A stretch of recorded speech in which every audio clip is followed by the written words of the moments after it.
Good morning, everybody. I am excited to be the first in the tech series speaking that's going to happen today. Welcome. My name is Steve Capanna. I am Director of Technology Policy at the Office of Policy. One sec. So just the timer's not going, just to let you know. And I'm going to talk to you today about sort of the policy framework that's happened over the last several years in the United States regarding clean hydrogen development and sort of how I think about it in my role at the Department of Energy. So the Office of Policy is the Secretary's domestic policy advisor, so we report directly to the Secretary. And in my role, I'm sort of thinking about hydrogen in two big ways. I'm going to talk about both of them. First is, my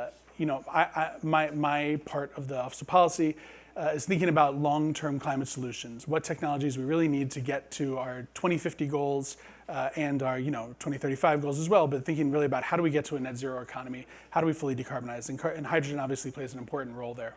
And then the second piece is that I'm also overseeing a lot of our engagement with IRS and Treasury on tax credit implementation, specifically around the IRA tax credits. So I'm going to talk a little bit about all the many incentives that have been created over the last few years and how they relate to hydrogen. And then looking forward to taking some questions as well in this brief time.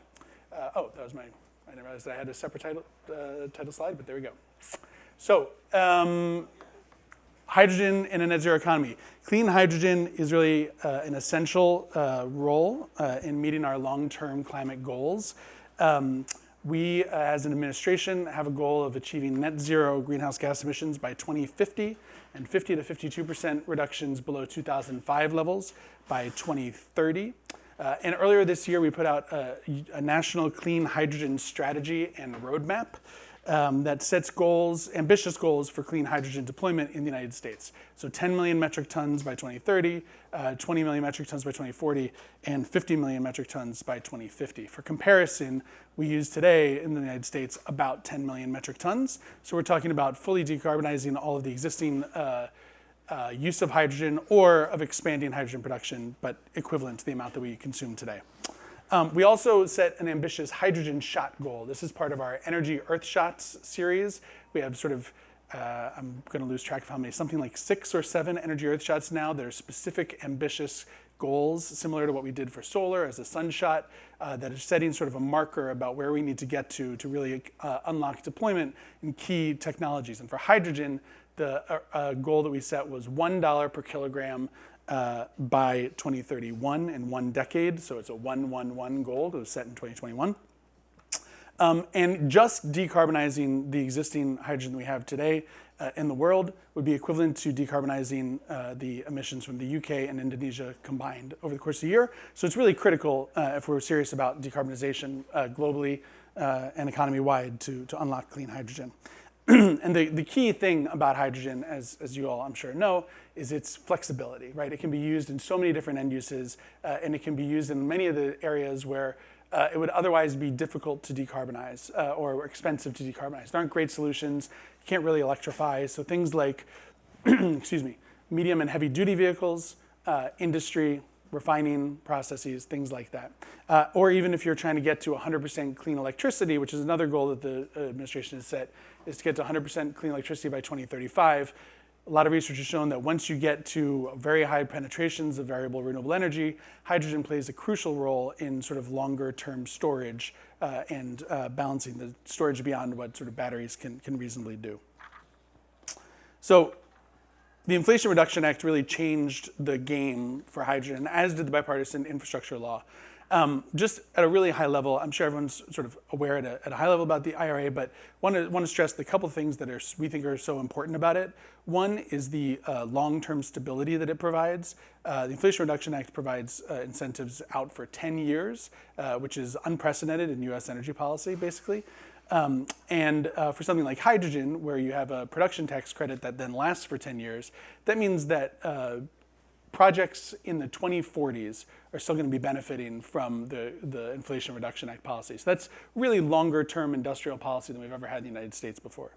It also, importantly, I'll turn to the hydrogen-specific provisions in a minute, but you just want to stress that the other thing about the IRA that's so exciting from our perspective is that it pairs this technology deployment focus with a focus on good labor standards and making sure that we're building strong jobs, and a focus on domestic manufacturing and onshoring supply chains, and making investments in communities that have traditionally either been underinvested in or that might be most vulnerable to the transition to clean energy. So things like formerly fossil-based communities get special carve-outs in the IRA.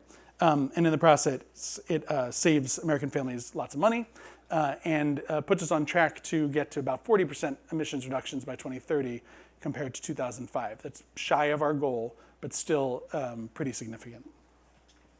What's DOE's role in the tax credit? So, like I said, my office has kind of overseen our implementation of the tax credits work. We're providing a lot of technology-specific expertise as a department to Treasury and IRS as they are developing their guidance. There's something like there's more than 20 clean energy tax incentives that were either created or expanded under the IRA.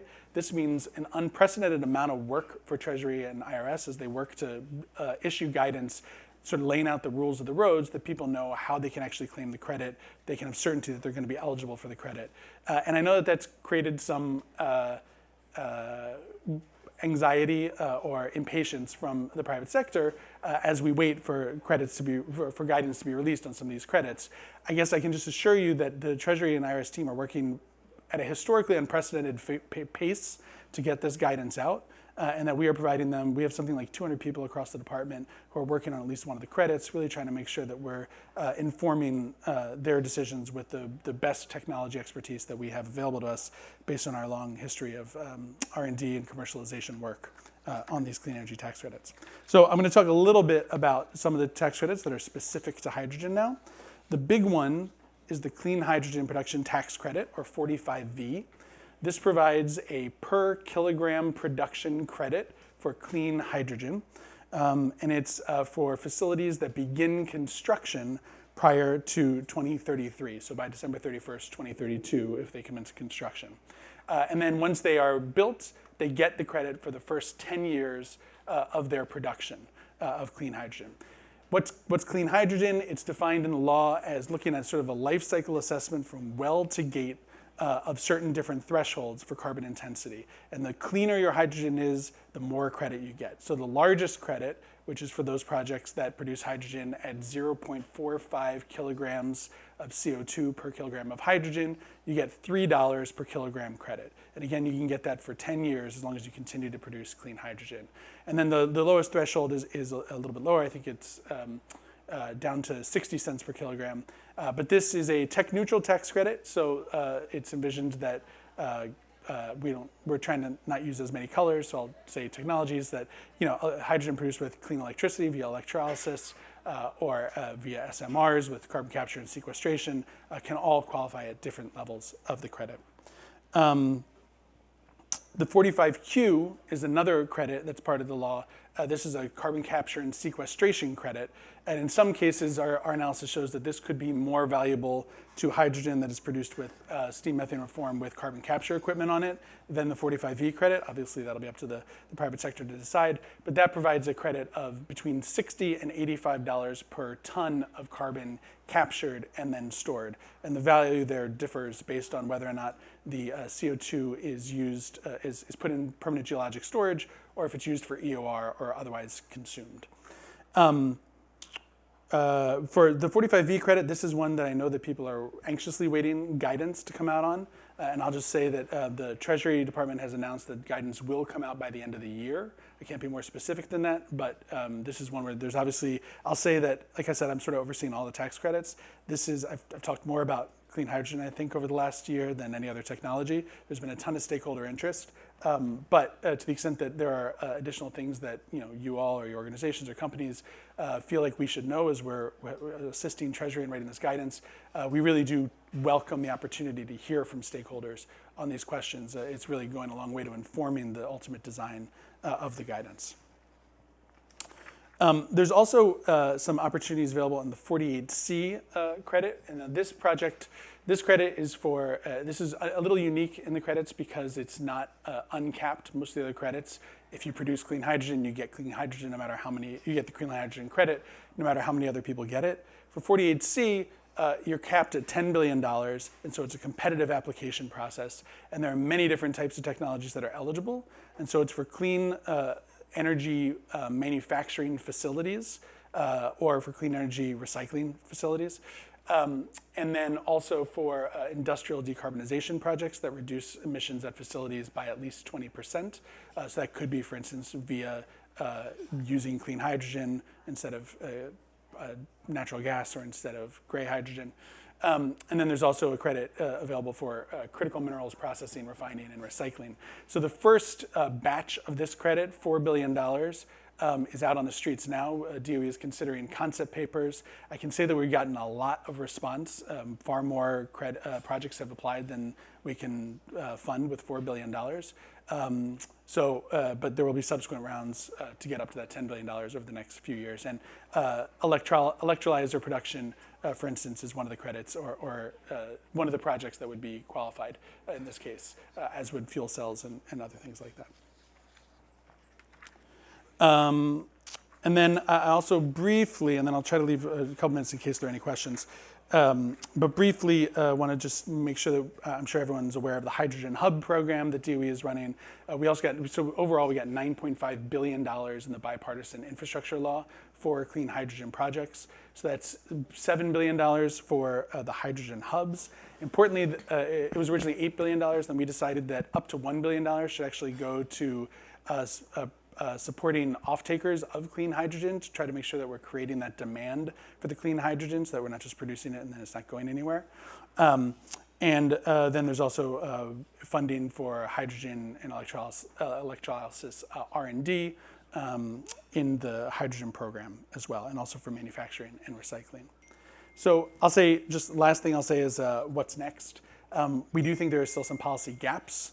We'd love to hear from you where else you're seeing policy gaps, but things that come to mind that aren't, that are part of the Hydrogen Hub funding, for instance, but aren't necessarily incentivized directly via the tax credits, are transportation and storage infrastructure. Off-takers, there is this project, there's up to $1 billion that DOE is providing. We know that's not really ultimately going to be enough. Colorado is an interesting case study in that they've also provided an extra $1 per kilogram subsidy for off-takers of clean hydrogen that is qualified for the most valuable tax credit under 45V. Tax equity remains a question for people who are trying to get the tax credits, and that we have wildly expanded the number of tax credits, and so that means that there's going to be new demand on tax equity markets, and so we want to make sure that there's enough tax equity out there to support people being able to claim the credits. Importantly, for 45V, you're able to get direct pay for the first 5 years of the credit. Direct pay means that whether or not you have sufficient tax equity, basically Treasury will just cut a check to you, even if you don't have that tax liability. So it's basically the same as like a cash grant. And again, policy certainty, which we know as people are waiting for guidance, is an issue for people. But I also do think we have unprecedented policy certainty. So I would say, just to wrap up, that it's a really exciting time for this conference. It's a really exciting time for clean hydrogen development in general. As we have, we're just in a much different place in the United States than we were 2 years ago, and really thinking about how we can be competitive with the European market and build this clean hydrogen economy here. I have 1.5 minutes, so if anyone has any quick questions, I'm happy to take them now. Can you discuss the tax equity for export? Tax equity for export? So the guidance will be more specific about sort of eligible uses, but I can say that the law doesn't say anything about where the hydrogen's consumed, just where the hydrogen's produced. So there's no reason, I would say, at a plain reading, to think that exports would be disallowed.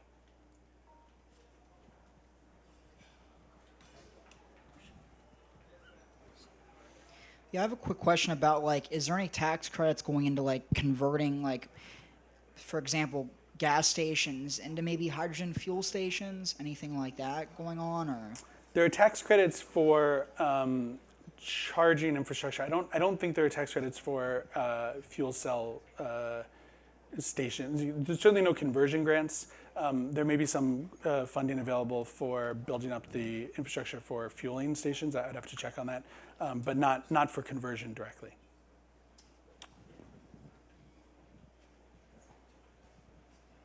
So, do the policy timelines that you're talking about line up with the percentage of renewables on the grid that you expect to happen? So, like, let's say the time that you expect the grid to be high enough in renewables to require this type of transition, do your policies line up with that timeline that you expect? I have 5 seconds, can't answer that question fully, but I will say we do see that by 2030 getting to 80% clean electricity. So certainly by the end of the tax credit period, there will be lots of clean electricity on the grid. Thank you all very much.